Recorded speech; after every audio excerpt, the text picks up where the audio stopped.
मौजूद हैं ward number 90 से पार्षद पद के प्रत्याशी हनुमान प्रसाद जी मौजूद हैं और उनसे बातचीत करेंगे। जैसे कि आप सब जान रहे हैं, हम सब समझ रहे हैं, मतदान नजदीक है। 4 तारीख को नगर निकाय चुनाव का मतदान होना है। लोगों में आपाधापी मची हुई है। प्रत्याशी लगातार अपने क्षेत्र में दौरा कर रहे हैं। हनुमान प्रसाद जी से हम जानने की कोशिश करेंगे।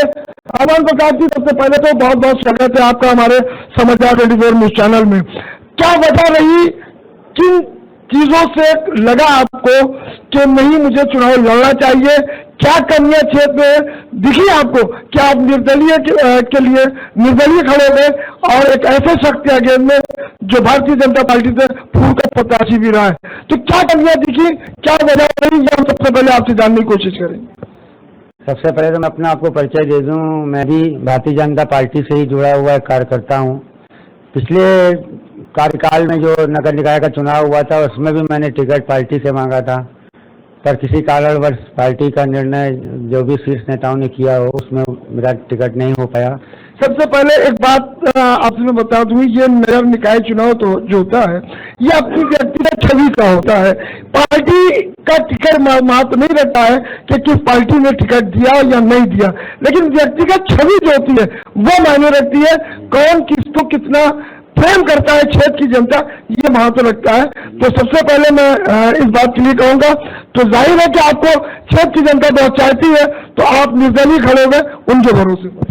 जी, क्षेत्र की जनता मुझको चाहती है कि नहीं चाहती है तो 14 तारीख को ही मालूम चलेगा जब परिणाम आएगा। पर जो है मुझे अब इस बार भी बीजेपी का टिकट ना मिलने के कारण क्षेत्र की जनता ने मुझसे ही आके कहा कि आप निर्दलीय पर्चा भरिए, जरूर भरिए, और हम लोग आपको लड़ाएंगे, हम लोग सब पैसा खर्च करेंगे और हम सब करेंगे। तो क्षेत्र की जनता मुझे लड़ा रही है, वही सब कन्वेंसिंग कर रही है, वही सब संसाधन इकट्ठा कर रही है। मैं तो खाली बैठा रहता हूँ ऑफिस में, आप लोगों से मिलता रहता हूँ।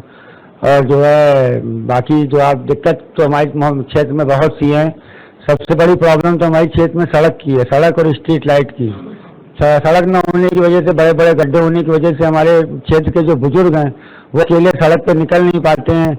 स्ट्रीट लाइट ना होने के कारण शाम को 6 बजे के बाद जब अंधेरा हो जाता है तो जो हमारे स्कूल में, हमारे मोहल्ले क्षेत्र में कई कोचिंग हैं, कई इंटर कॉलेज हैं, महिलाओं के भी, बच्चियों के, और कई जूनियर हाई स्कूल हैं, करीब 6-7 स्कूल हैं, 3-4 इंटर कॉलेज हैं, एक डिग्री कॉलेज है। तो 6 बजे के बाद जो है बच्चियां घर पहुंचने में मैं देखता हूँ अंधेरा होने के कारण उनको बहुत ही दिक्कत होती है, अपने आप को सुरक्षित महसूस करती हैं। मोहल्ले के अंदर जगह जगह शराब की दुकानें खोल दी गई हैं, जहाँ पर शराबी खड़े होकर खुलेआम अंधेरे का फायदा उठाकर शराब पीते रहते हैं। तो इसी सब दिक्कतों को देखते हुए क्षेत्र की जनता ने मुझसे आग्रह किया कि आप इस बार चुनाव में जरूर लड़िए। तो उसी मैं परेशानियों को दूर करने के लिए जनता के बीच आया हूँ। 5 साल का सफर एक लंबा सफर होता है और 5 साल में बहुत कुछ बदलाव करना चाहिए सभासद को, जबकि सरकार भी भारतीय जनता पार्टी की है। तो इन्हीं सब चीजों से आप, इन्हीं सब दिक्कतों को देखते हुए आपने मन बनाया कि पार्टी ने भले ही टिकट न दिया हो, मैं निर्दलीय चुनाव। क्या ये वजह सही है? जी, ये वजह एकदम सही है। अभी 2 साल पहले कोरोना काल भी हम लोगों ने देखा। कोरोना काल में भी सरकारी मदद बहुत सी आई हमारे। मैं तो सड़क पे निकल के सेवा कर ही रहा था, तो मैंने देखा क्षेत्र में कि सरकार बहुत ही दे रही थी सुविधा जनता को। पर हमने अपने वार्ड में देखा, मेरे वार्ड में किसी को भी कोई भी सुविधा नहीं मिली। जो भी अनाज आया सरकार की तरफ से, वो किसी को ना अनाज मिला, ना किसी को कोई नगद पेंशन जो गवर्नमेंट दे रही थी, नगद पैसा किसी को नहीं मिला। आयुष्मान कार्ड बना रही थी गवर्नमेंट, वो किसी का नहीं बना। विकलांग कार्ड बना रही थी, वो किसी को नहीं बना।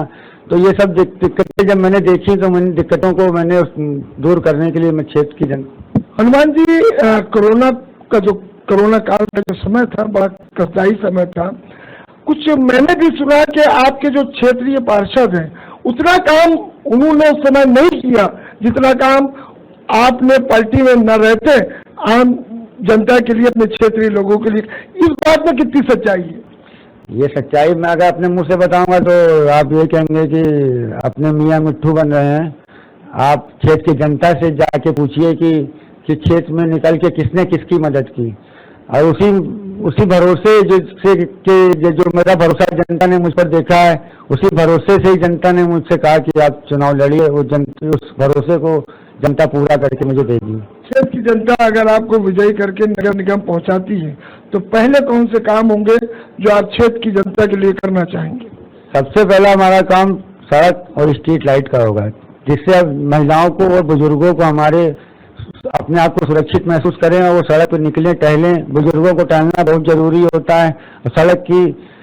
सड़क ना होने के कारण बुजुर्ग हमारे सड़कों पे टहल नहीं पा रहे हैं, निकल नहीं पा रहे हैं अपने घर से। इसलिए मेरी सबसे पहली प्राथमिकता होगी कि मैं अच्छी से अच्छी सड़क और स्ट्रीट लाइट की व्यवस्था सबसे पहले करूं। आपके मन में एक बड़ा सवाल है और एक बड़ा मुद्दा आपने उठाया है, शराब की दुकानों को लेकर, इसके लिए क्या करेंगे?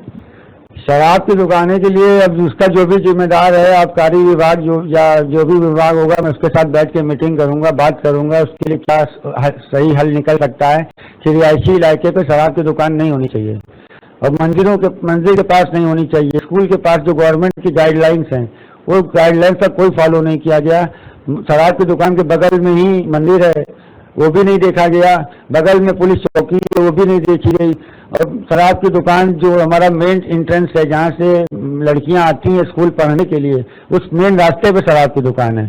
तो ये सब जो भी जिम्मेदार विभाग होगा, जिम्मेदार अधिकारी होगा, उससे बैठ के पहले बात की जाएगी कि ये कैसे खोला गया, किस नियमों पे खोला गया, उसके बाद उसको होगी। बहुत बहुत धन्यवाद हमसे बात करने के लिए। आपसे हमारे साथ में वार्ड 90 के पार्षद पद के प्रत्याशी हनुमान प्रसाद जी, जो बहुत कुछ कर गुजरने की तमन्ना अपने दिल में लिए हुए हैं। अगर क्षेत्र की जनता उन्हें विजयी बनाकर नगर निगम तक पहुंचाती है, जिस तरह की उन्होंने बात की, जो उनके मन में चीजें हैं, जो उनके पास मुद्दे हैं, वो बहुत अहम है। उनकी बातों से तो ये लगता है कि बहुत कुछ करना चाहते हैं अपने क्षेत्र की जनता के लिए। समय बताएगा, ये जनता को तय करना है कि क्या कुछ करना है। कैमरा पर्सन विजय गुप्ता के साथ समाचार 24 न्यूज की ओर से मैं इकबाल अहमद।